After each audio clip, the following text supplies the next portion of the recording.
Melissa, do you think that women should be coaching the national teams and not men? It helps to some point to have a woman lead the women because obviously we understand each other better.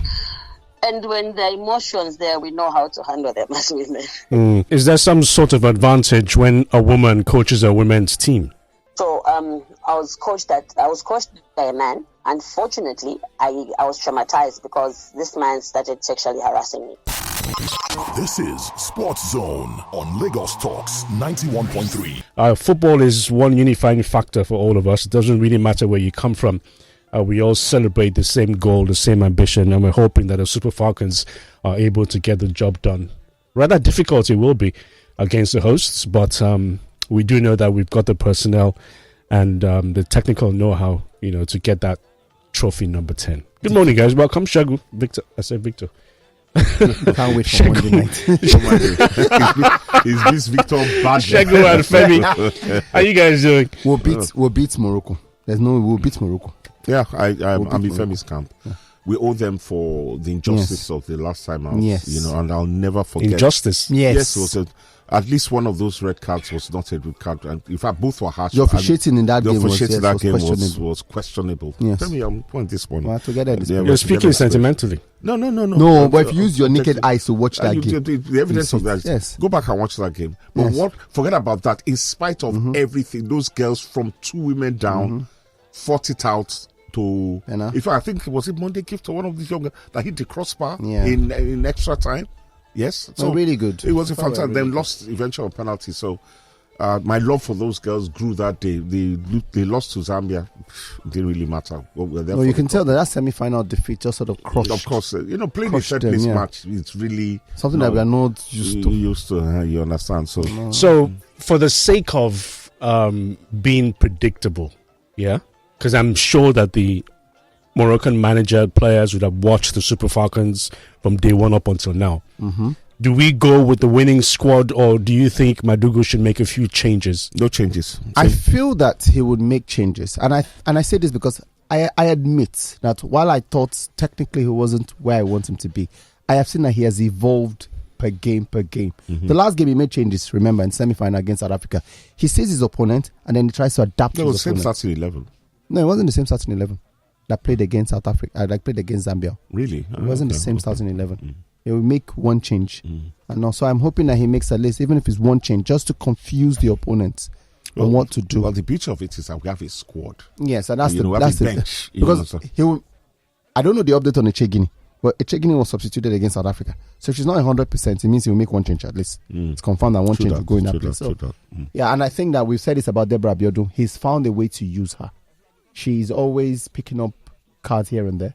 And because he wants to manage her, I know the first game he took her after 45 minutes off, and we're all saying, okay, we get that part. But second game she took another yellow card again, so he's been finding a way to bring her off the bench, and her effect has been good. No, for me, as I said, I'm not sitting here as like, wear my good green, white, green top, which I'm not actually, but I'm thinking the Nigerian girls are going to be more experienced. Yes, the Moroccans are going to have the whole of their nation rallying around them, but they're beatable, and I think we can do the job. And I love the way the Falcons always flow forward, listening to various commentaries from ex-internationals, and one thing they appreciate is like the Eagles playing the Falcons playing the straight line. They're always pushing to the goal, always very direct football. It might not be as free-flowing or patterny or flowery as other female teams on the continent, but what they're trying to do is get the ball in the net, and based on that, they have a rock-solid defense. A goal that a team has only conceded one goal in this tournament, and that was off a harsh penalty decision and a moment of a lack of loss of concentration from the old warhorse, Ohale. So, I think we're good to go. Okay, the show continues. Let's take our AFCON, or rather WAFCON reports, and then we'll come back after this, and then we'll put a call through to Zambia. We're going to be speaking with a former international of Zambian origin right after this. Please stay with us. You are listening to the Total Energies Women's Africa Cup of Nations update. Football together. All right, so that's one unifying factor for all of us, no matter where it is that we come from in this country or beyond the shores of Nigeria. And that's exactly where we are going to take you, beyond the shores of Nigeria, straight to Zambia. We are going to be speaking with Kape Saili, who is a former Zambian women's national football team player and coach, currently serving as a trainer with the Football Association of Zambia. She has held significant roles in Zambian football, including assistant coach for the Zambia under-20 women's national team and the senior women's team as well, simply known as the Copper Queens. Notably, she was part of the technical bench for the 2020 Tokyo Olympics. Saili has also gained recognition as a football analyst on various channels across the African continent, and she joins us live from Zambia here on the Total Energies Women's Africa Cup of Nations updates. Melissa also was part of the commentary for the ongoing Women's Africa Cup of Nations taking place in Morocco. Good morning, Melissa. How are you? Good morning, Charles. I'm well, thank you. How are you? I'm good. I also have my sidekicks in the studio. Shegun and Femi are here as well. Good morning. This Charles, you don't get manners. Good morning, Melissa. How are you? I'm fine, thank you. Great to speak to you guys. Yeah, same here. Melissa, first question. Are you guys still traumatized? Ouch. Well, we're still trying to come back from that. It's gonna take a lot of time for us to come back from that. That was some beating, guys. Have mercy. But what was the response like in Zambia before and after the game? Well, obviously, before the game, there was a lot of hype. There was a lot of banter. There was a lot of, especially on social media. We had Zambians making all sorts of memes, mocking the Super Falcons. Obviously, we were riding on the 2022 edition of this of the WAFCON, where obviously we beat you guys. And there was a lot of banter, and but then afterwards, we all went back into our little shells and just went into hiding. So,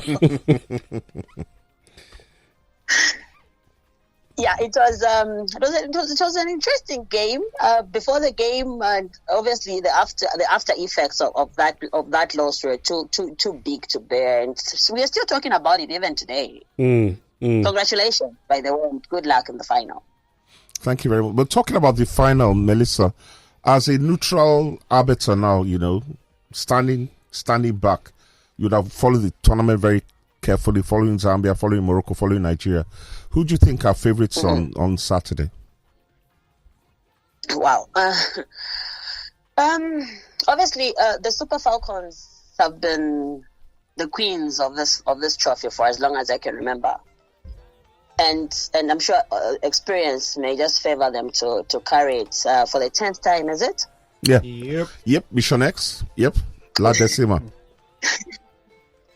Yeah, but Morocco also they've been great since the start of the tournament, except for every penalty that they've been given in every game.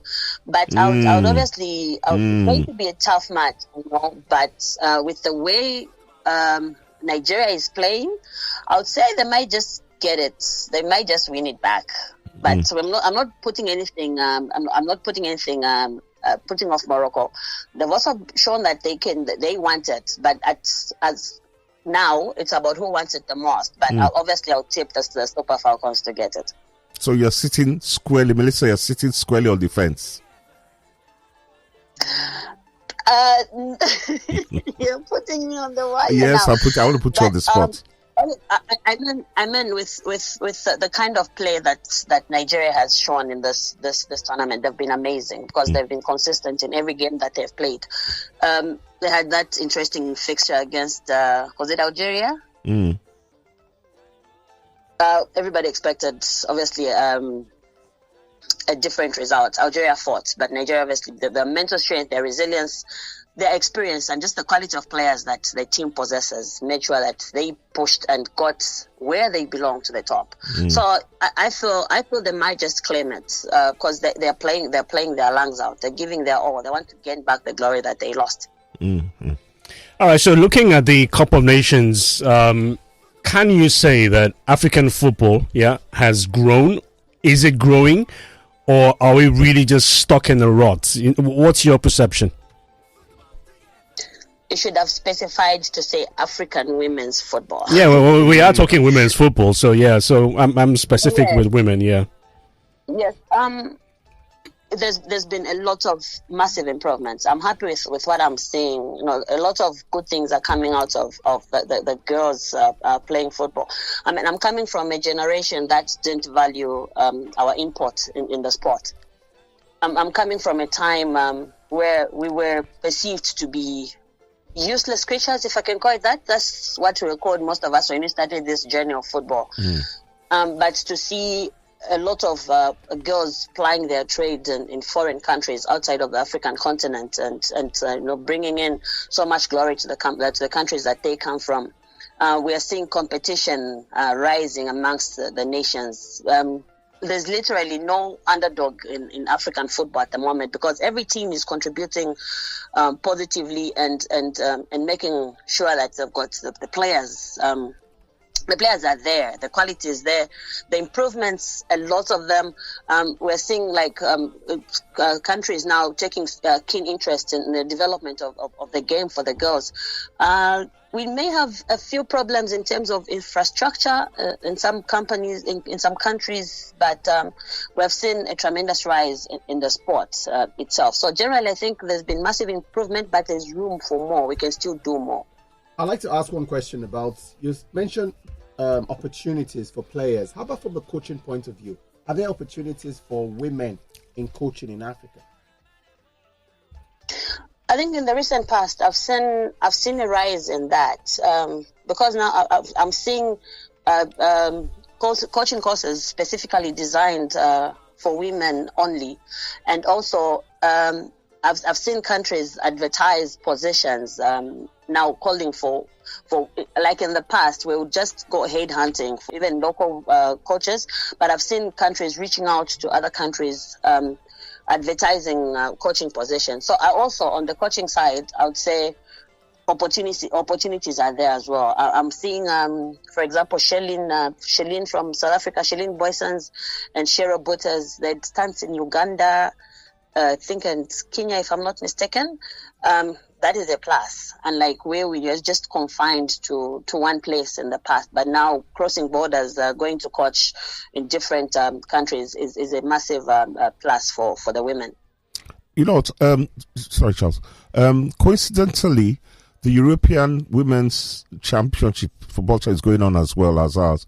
Have you been able to, watch a bit of that and compare it to what we're doing? And can we close the gap on our European counterparts? What's your feeling, since both tournaments are running literally side by side? Yeah, I think I watched a bit of that. I think I watched I think it was the England Sweden match. I think that's the one I really watched, and I would say it was impressive because, so you're talking if we can close the gap. We are close to closing that gap, I think, because compared to how it was in the past and how it is now, the difference I think is very minimal. They may have better facilities and quality, but I think definitely. slowly we may be heading there. All right. Especially that if I may hasten to add that since we've got a lot of our players playing in European leagues, I think would it be right to say their quality is kind of rubbing off on us, and we are pushing towards reaching their levels. Melissa, do you think that women should be coaching the national teams and not men? If I'm to answer in a biased way, yes. I would love to see a scenario where our women take up the front row in coaching a men's team. if I can just go back a bit to how it was in my country, here in Zambia, they would always say women can't lead women because there's obviously going to be confusion where there's a lot of women.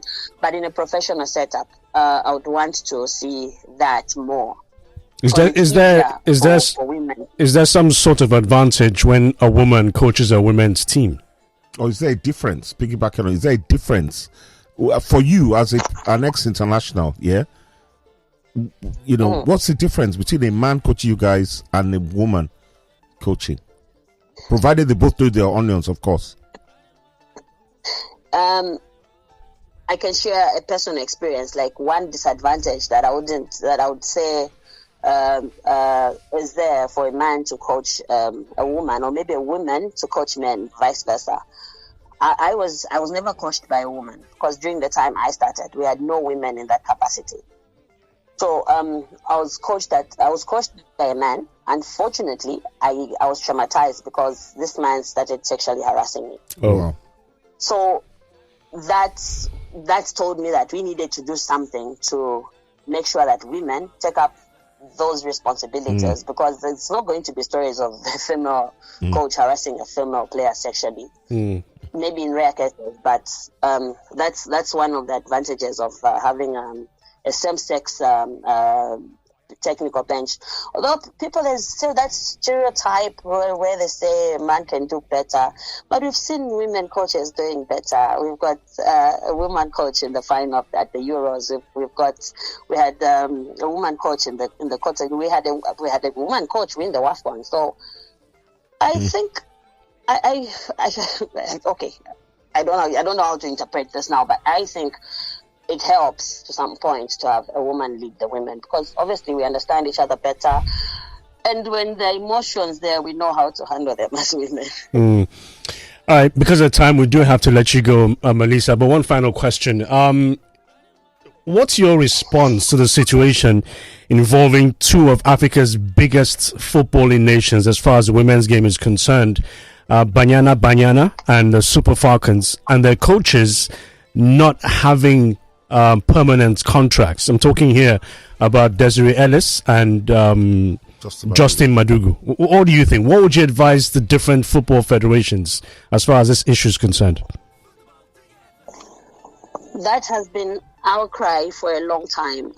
Women coaches are most of the time underestimated, and they work under pay as you work basis? Is it get paid as you work? But I would like, Coach Madugu is a brilliant tactician. He closed down Zambia completely. I give him respect for that.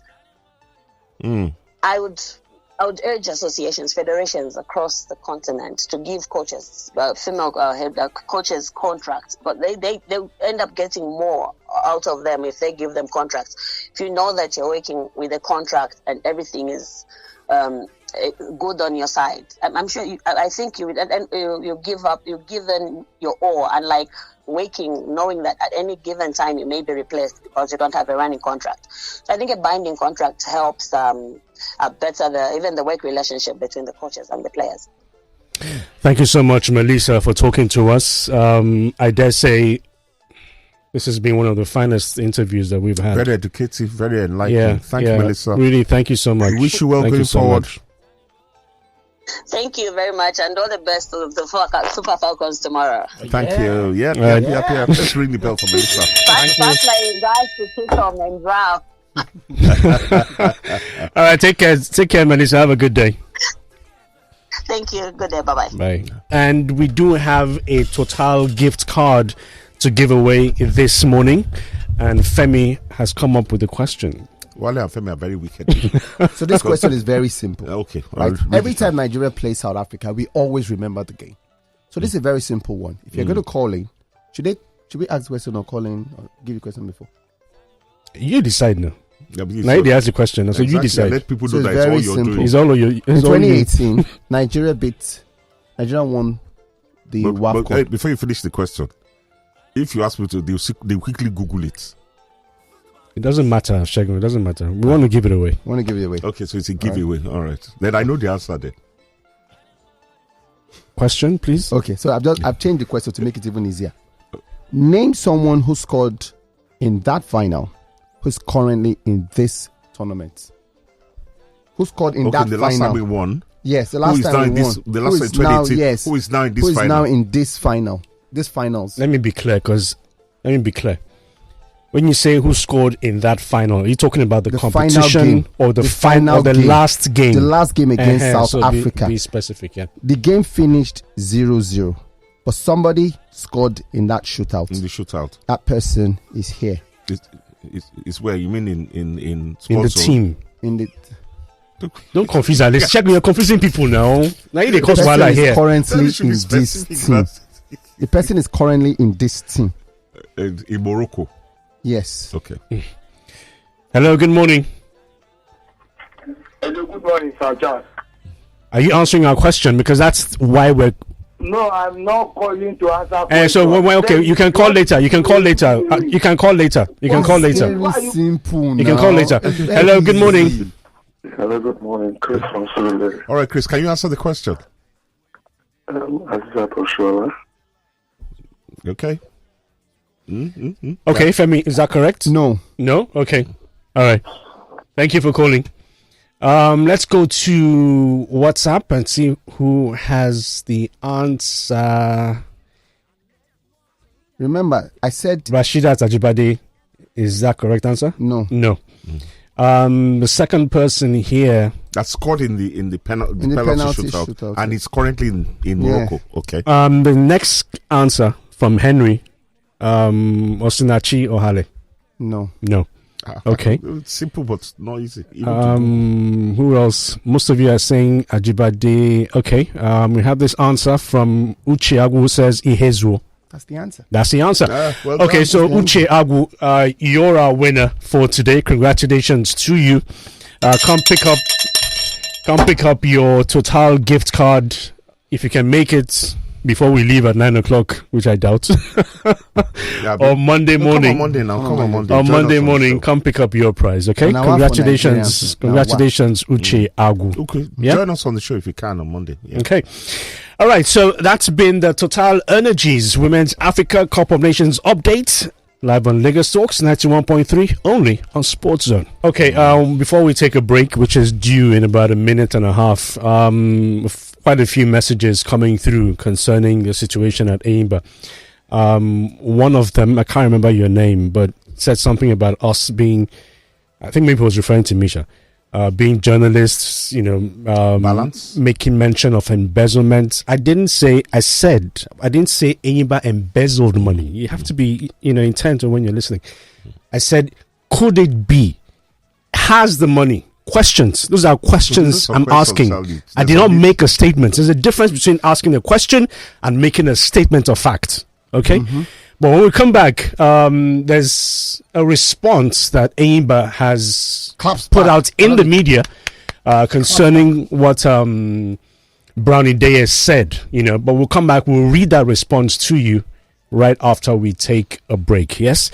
But can we squeeze in a call in 30 seconds? No, we cannot. Okay. What you can squeeze in is a movie mention since it's Friday. Oh, yes. If you haven't seen To Kill a Monkey, I beg you. I'll go watch it this week. And watch it. I'll try watch it this week. A Nigerian movie that really has me, agog. Man, it is not a movie, a series. It's a series. I need to get Wi-Fi in my house now so I can watch it on TV.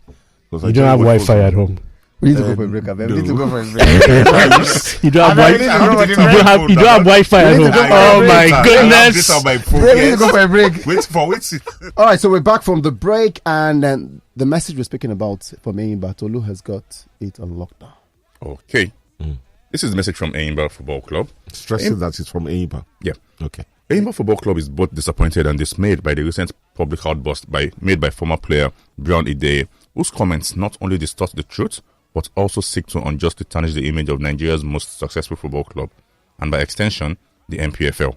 At a time when the MPFL is undergoing commendable transformation, gaining both regional and international respect, we find it deeply unfortunate that a former Nigerian international, who was welcomed back home with open arms, has chosen to malign the very system that embraced him. Brown Ideye's return to Nigerian football was heralded as a symbolic homecoming. Despite the coach's initial reservations, our management chose to extend an olive branch to a former Super Eagles striker, treating him with the dignity his pedigree deserved. During his stint, he was accorded VIP privileges, including a monthly salary of ₦1 million, making him one of the club's highest earners, luxury hotel accommodation at 65,000 naira per night, air travel to away games, privileges not extended to many others, personal respect and access befitting his profile as a top-level ex-international. These claims, apart from being verifiable, was awash in the media space and was widely analysed on Niger-made sports program, Super Sports TV, before and after his unveiling. Unfortunately, rather than repay the club's goodwill with leadership and professionalism, Ideye fell short both on and off the pitch, scoring only 5 goals across all competitions. His impact failed to match the expectations of his signing.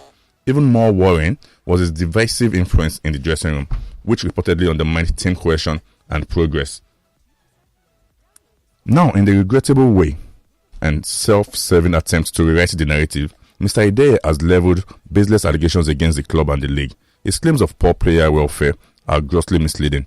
Under the leadership of Chairman Kanu Nwankwo, Enyimba FC has instituted a transparent and consistent bonus structure, with players often receiving double bonuses for wins, as well as personal incentives from management, sometimes as much as ₦1 million.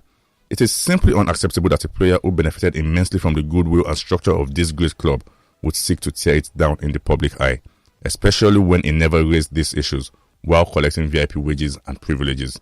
His silence while enjoying these benefits speaks volumes about the motivation behind his sudden crusade. This is a time when former Nigerian players returning home should be encouraging others to contribute meaningfully, not discrediting the platform that gave them a second chance. Idaye's conduct is not only unbecoming of a professional, but a betrayal to the principles of integrity and gratitude. To our fans, stakeholders, and the NPFL family, we assure you that Enyimba FC remains committed to professionalism, reform, and the growth of Nigerian football. This incident, while regrettable, serves as a lesson.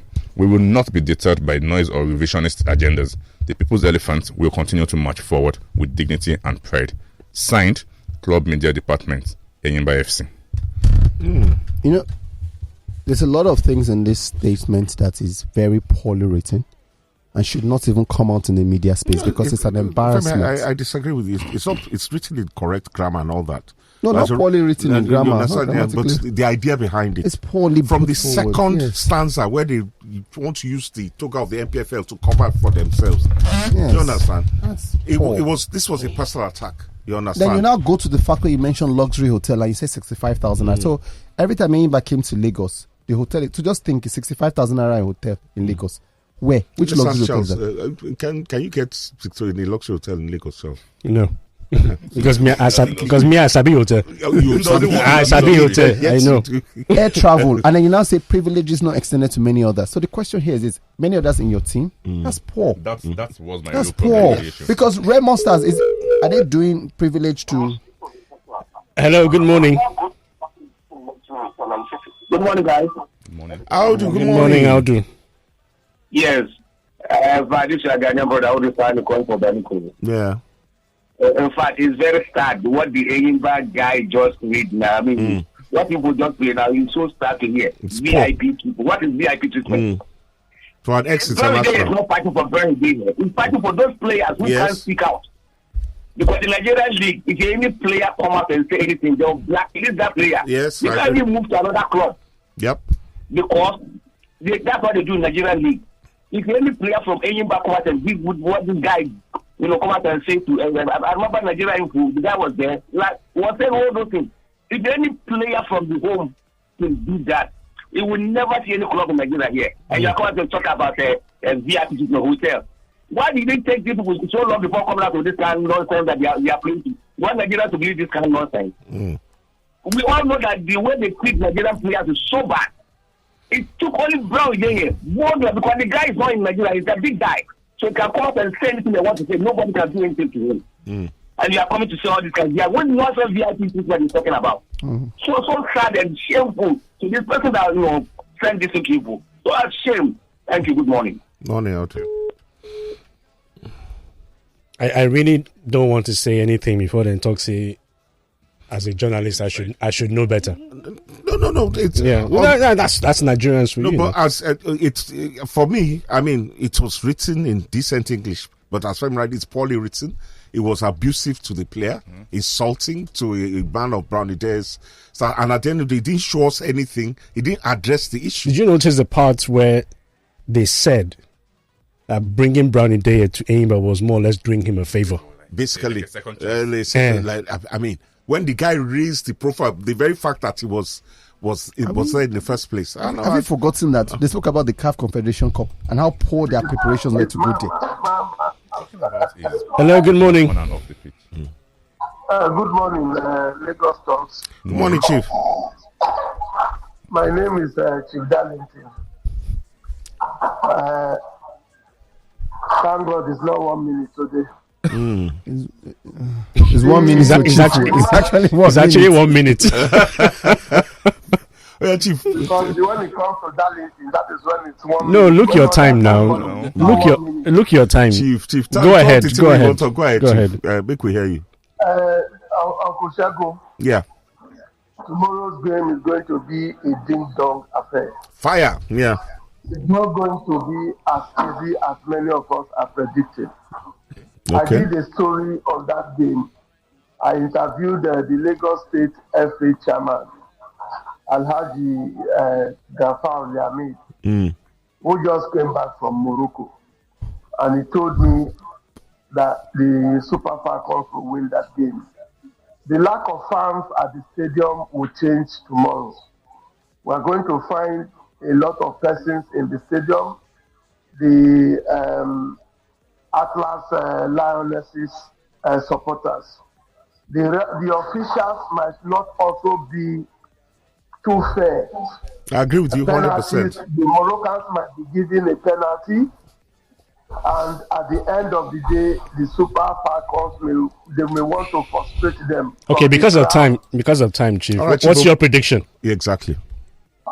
My prediction is that the Super Falcons will be winning their 10th edition of WAFCON Okay. tomorrow. Amen to that.